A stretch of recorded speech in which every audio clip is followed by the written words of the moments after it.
So this is the puzzle. देखो क्या कह रहा है, P, Q, R, S, T and U are traveling in a train. There are 2 managers, 2 officers, 1 clerk and 1 HR in the group. They have different salaries. अच्छा, कुछ different salaries है और P, Q, R, S, T में कोई manager है, कोई officer है, कोई क्लर्क है। पहले हम इसको लिख लेते हैं, ठीक है। देखो मैं यहाँ पे अगर लिखूँ, ठीक है, यहाँ पे अगर लिखूँ P, Q, R, S, T और जो 1 2 3 हम यहाँ पे पोस्ट लिखेंगे। जो भी पोस्ट था, क्या पोस्ट था, 2 मैनेजर्स हैं, 2 में लिख देती हूँ ऐसे करके मैनेजर्स, ठीक है। और 2 ऑफिसर्स, 2 हो गए ऑफिसर्स, ठीक है।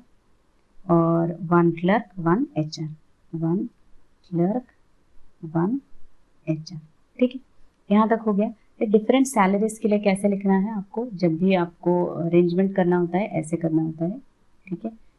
ऐसे करके लिख लो, फिर जो भी हाईएस्ट होगा वो यहाँ पे होगा, जो लोएस्ट होगा वो यहाँ पे। इंक्रीजिंग डिक्रीजिंग ऑर्डर, ऐसे वाले जो भी छोटे छोटे 2-3 मार्क्स के होते हैं ना, ऐसे पजल्स आप करते रहो तो ये यहाँ पे ऐसे ही आपको वही ट्रिक अप्लाई करना है, ठीक है।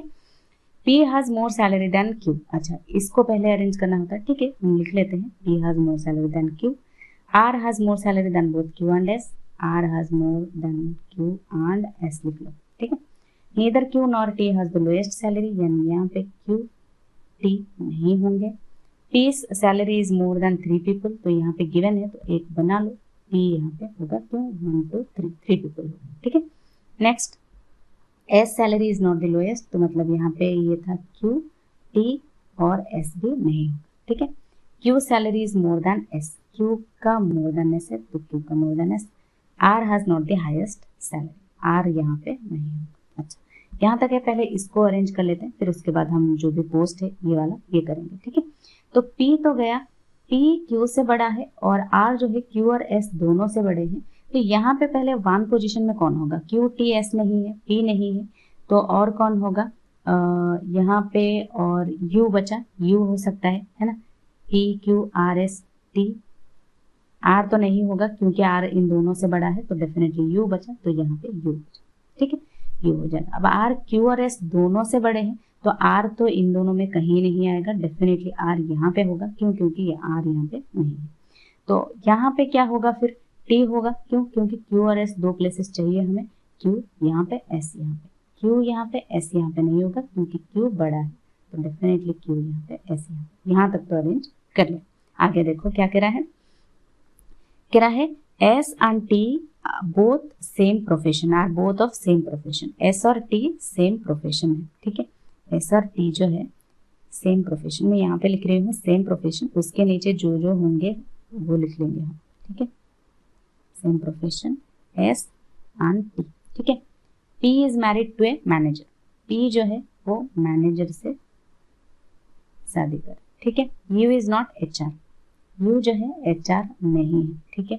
The HR is married to Q, Q जो है वो HR को मैरिज कर रहा है, ठीक है। Who is of the same profession as that of U, Q और U सेम प्रोफेशन है, Q और U same profession. P Q R S are 2 married couples and nobody in the group has same profession। P Q R S कह रहा है, देखो P Q तो यहाँ पे गिवन है और R S जो है 2 मैरिड कपल से कह रहा है, तो मतलब ये जो मैनेजर और HR है यहाँ पे इनमें कोई R S होगा, लेकिन कौन मैनेजर कौन HR है ये अभी के लिए नहीं पता है, बस ऐसे में लिख रही हूँ, ठीक है। और सेम प्रोफेशन नहीं होगा तो R और S P और Q जो है मैनेजर और HR नहीं होंगे, इतना तो क्लियर है, समझ में आ गया। देखो यहाँ तक समझो, वो कह रहा है P Q R S जो है 2 मैरिड कपल्स है, तो यहाँ पे पता चल गया P और Q ये है, तो R और S क्या होंगे, मैनेजर HR इन दोनों में से कोई होंगे, ये तो ये R होगा या फिर ये R होगा या फिर S ये होगा, S ये होगा। लेकिन वो कह रहा है नोबडी इन द ग्रुप है सेम प्रोफेशन, मतलब एक मैनेजर HR तो हो गया, तो HR मैनेजर ये P और Q नहीं होंगे, ठीक है। तो यहाँ पे लिख लो HR और मैनेजर नहीं होंगे P और Q, ठीक है, clear. U is the brother of R, ठीक है, मैं यहाँ पे बना लेती हूँ U is the brother of R, ठीक है। The clerk P is married to S, अच्छा P का पहले से गिवन है क्लर्क, तो मैं यहाँ पे क्लर्क लिख लेती हूँ, मैरिड टू S, तो S यहाँ पे मैनेजर आपको पता चल गया है, ठीक है। S जो है मैनेजर है, तो R क्या हो जाएगा, HR हो जाएगा, ये हो जाएगा R, ठीक है, यहाँ तक क्लियर है, R HR हो जाएगा। अब देखो कह रहा है 2 मैनेजर्स चाहिए, एक एचआर गया, एचआर हटा दो यहाँ पे हटा दो, ठीक है। एक क्लर्क गया, ये वाला पी, तो इसको हटा दो। अब पी और आर, मैनेजर एचआर नहीं है, एचआर तो गया ही, ठीक है। अब मैनेजर एक चाहिए हमें, क्योंकि एस एक मैनेजर है, तो और देखो एस और टी सेम प्रोफेशन कह रहा है, तो टी जो है वो हो जाएगा मैनेजर, ठीक है। और कह रहा है क्यू और यू सेम प्रोफेशन है, ठीक है, तो यहाँ पे मैनेजर तो हो गया, ठीक है, ये मैनेजर हो गया, एचआर हो गया, ऑफिसर चाहिए, तो ये हो जाएगा क्या, ऑफिसर, ऑफिसर, यू भी हो जाएगा ऑफिसर, ठीक है,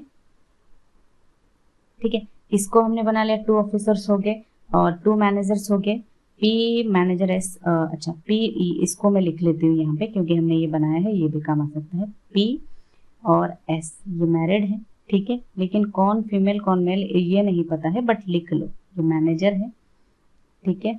यहाँ पे तो लिखा हुआ ही है, फिर क्यों लिखना, ठीक है, बट यहाँ पे एक ये के लिए सेफ के लिए लिख लो कि बाद में पता चल जाए इजीली, जब आप क्वेश्चन देखो तो वहाँ पे ना लिखने की जरूरत पड़े, ठीक है। ये लिख लो यू और आर, ये ब्रदर्स हैं, ठीक है, मैरिड होगा तो इस तरह से होगा, ठीक है। और क्यू और आर, क्यू आर, ठीक है, आर क्या है, एचआर है, ठीक है, और क्यू क्या है, क्यू यहाँ पे ऑफिसर है, ठीक है, ये हो जाएगा ऑफिसर, ठीक है।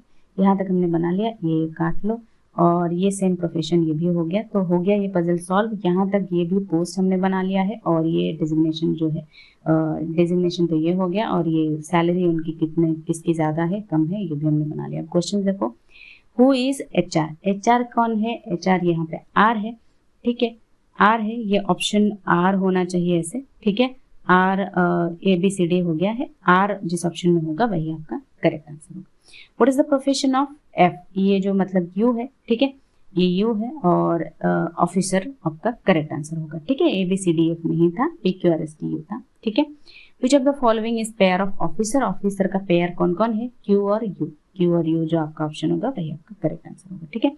Which of the following pair is of managers, manager कौन कौन है, यहाँ पे टी है, एस है, तो एस एंड टी जो होगा वही आपके मैनेजर्स के पेयर है, ठीक है, वो जिस ऑप्शन में होगा वही आपका करेक्ट आंसर होगा। थोड़ा प्रिंटिंग मिस्टेक है, P Q R S T होना चाहिए ऑप्शन में, A B C D F last puzzle में था क्योंकि, तो वही यहाँ पे प्रिंट हो गया है, ठीक है।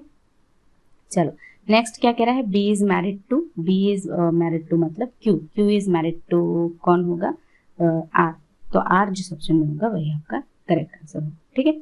सो इस तरह से आपको एक पजल आपको सॉल्व करना है, क्योंकि यहाँ पे सैलरी का गिवन नहीं था, ये आप नहीं भी करते तो हो जाता, बट पहले हर टाइम पे आपको ये नहीं होता कि पहले आप पजल देखो फिर क्वेश्चन देखो, ऐसा नहीं होता, कभी कभी क्वेश्चंस भी पहले देख लेना होता है कि कहीं आपको क्वेश्चंस में वो तो नहीं पूछ रहा है जो गिवन नहीं है, बट हर वक्त ऐसा नहीं होता है।